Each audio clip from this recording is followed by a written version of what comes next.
Sa iba pang balita, wala umanong dapat ikabahala ang Pilipinas sa bagong batas na nagpapalawig sa seguridad ng China sa mga pinag-aagawang isla.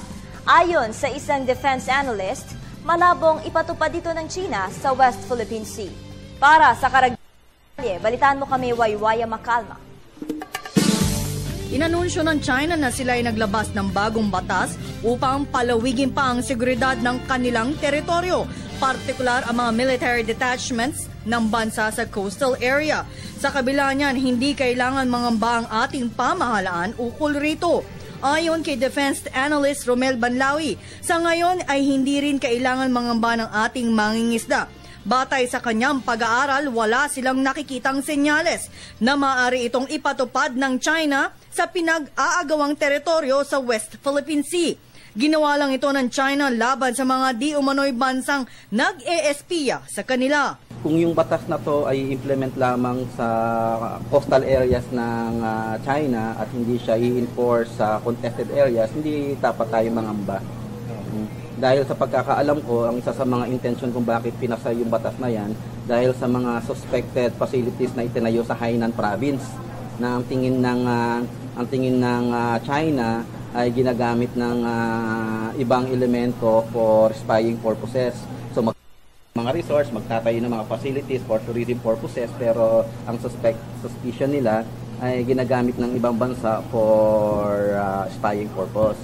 So para mapigilan yung bagay na yan at mawala yung agam-agam nila, pinalakas nila yung batas nila. Sa kabila ng agresibo ang hakbang ng China kamakailan sa lugar, iniiwasan nila na tumaas ang tensyon na magdudulot ng military violence dahil sa oras na mangyari ito ay marami ang maapektuhan. Nasa 50% commercial vessels ang bumabaybay sa South China Sea patungo ng Persian Gulf, Indian Ocean at Pacific Ocean at iba pa ang sentro ng kalakalan ng buong mundo. Ng mga movements ng China, unti-unti kasing gumagawa yung China ng mga hakbang, mga kilos na maliliit pero pwedeng makapagbago ng kabuuang sitwasyon sa South China Sea. Natin na maiwasang ma-implement yan sa contested waters. Otherwise, magiging may implication yan sa Pilipinas, may implication yan sa ibang claimants dahil maraming bansa ang gumagamit ng tubig na yan. May implication din yan sa mga major powers at sa mga iba pang vessels, private and military vessels na naglalayag sa South.